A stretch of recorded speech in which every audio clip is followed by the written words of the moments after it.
Early morning, eastern Ukraine. A narrow highway cuts through open farmland, quiet, exposed, unforgiving. Then movement. A Russian armored column pushes west. 6 vehicles, staggered formation, engines hot. Tanks and personnel carriers, painted for war but blind to terrain. No infantry screen, no aerial overwatch, just steel and assumptions rolling into contested ground. This is not a parade. It's a gamble. Every kilometer forward increases exposure. Every bend in the road could be a kill zone. Ukrainian forces are watching. Drones overhead, artillery dialed in, ambush teams waiting. The column is moving fast, but speed doesn't equal safety. It's a textbook setup for tactical punishment. In the next few minutes, we'll break down what happens when doctrine meets improvisation, when armored mass meets decentralized resistance, and why this stretch of highway, seemingly empty, becomes one of the most lethal corridors in the war. Russian vehicles push forward, but they're exposed. No air cover, no electronic shield, just steel and momentum. The drones skim the ground, dodge debris, and close fast. One dips, impact. Another loops, second strike. Infantry scatter, formation breaks. This isn't one drone, it's a wave, a defensive swarm. Each operator controls a warhead with eyes. No need for artillery, no need for tanks. Just a $500 drone and a direct hit. Armor stalls, troops dismount, confusion spreads, and the drones keep coming. Fast, cheap, precise. This is tactical saturation, and it's rewriting how defense works.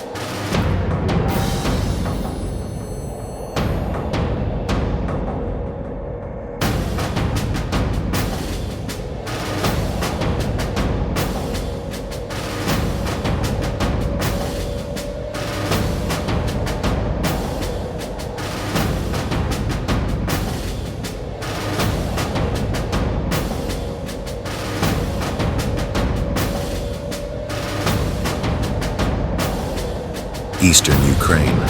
From altitude, it looks quiet. But this landscape has been fought over for months. Every ridge, every crater, every burned-out vehicle tells a story. This is not untouched countryside. It's a layered battlefield.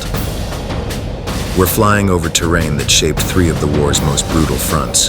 To the northeast, Kharkiv.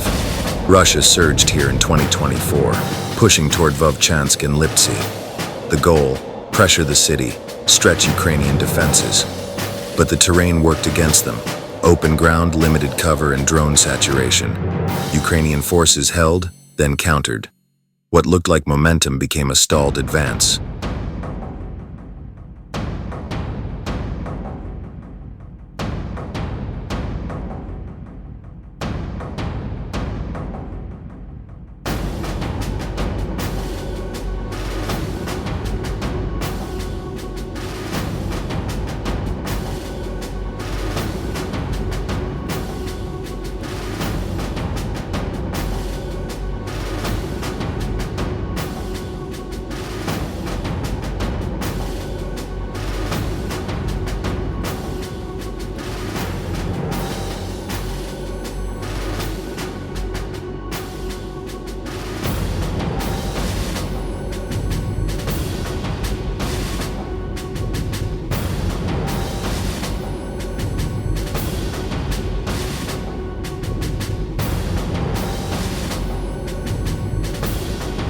Further south, Bakhmut, a name now etched into the war's history.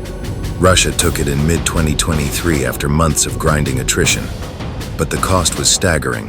Thousands of lives, hundreds of vehicles, and a city reduced to rubble.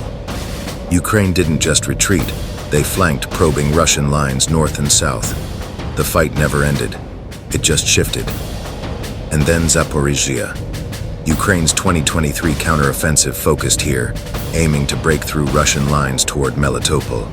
The terrain is deceptive, flat, open, but mined and fortified. Progress was slow, deliberate, but every kilometer gained disrupted Russian logistics and narrowed the corridor to Crimea.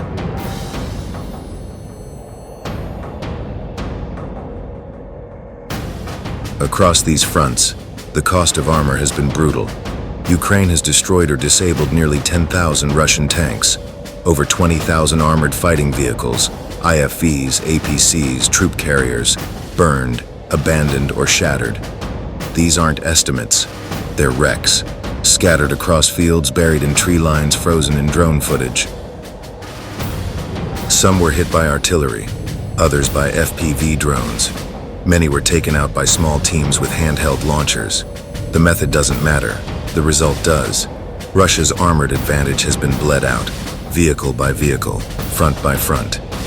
From above you see the scale, not just of destruction but of adaptation. Ukraine didn't match Russia tank for tank.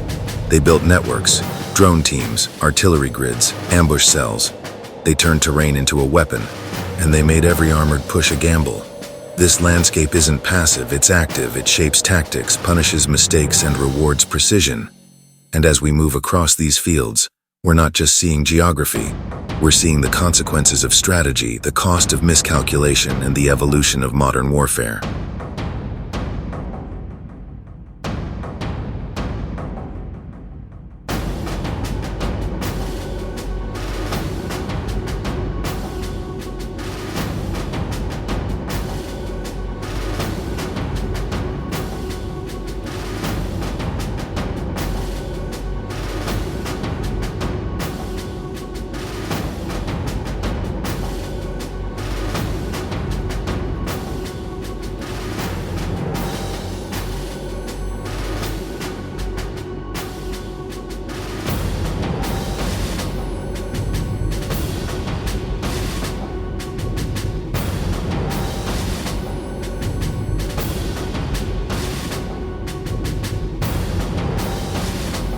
"4 years into full-scale war, the battlefield in Ukraine has evolved, but not in Russia's favor. Despite relentless offensives, the front lines remain largely static. No major breakthroughs, no decisive shifts, just grinding attrition and tactical adaptation. The reason? Drones. Ukraine has deployed tens of thousands of tactical UAVs, FPVs, loitering munitions, recon platforms. They've reshaped the battlefield. Armor can't maneuver without being tracked. Infantry can't mass without being targeted. Every movement is watched, every mistake is punished. The numbers are staggering. Over 9,800 Russian tanks destroyed.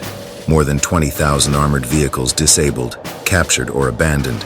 These aren't just battlefield losses, they're systemic failures. Russia's doctrine of armored mass has been neutralized by precision saturation.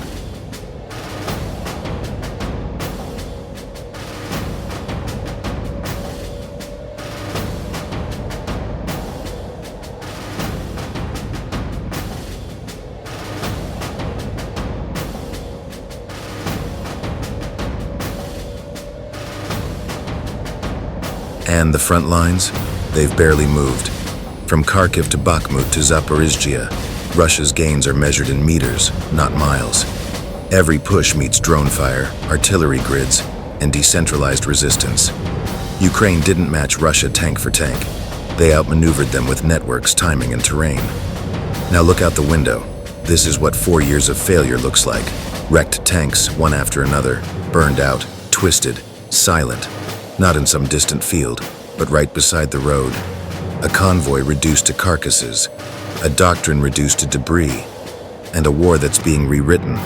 One drone, one strike, one wreck at a time.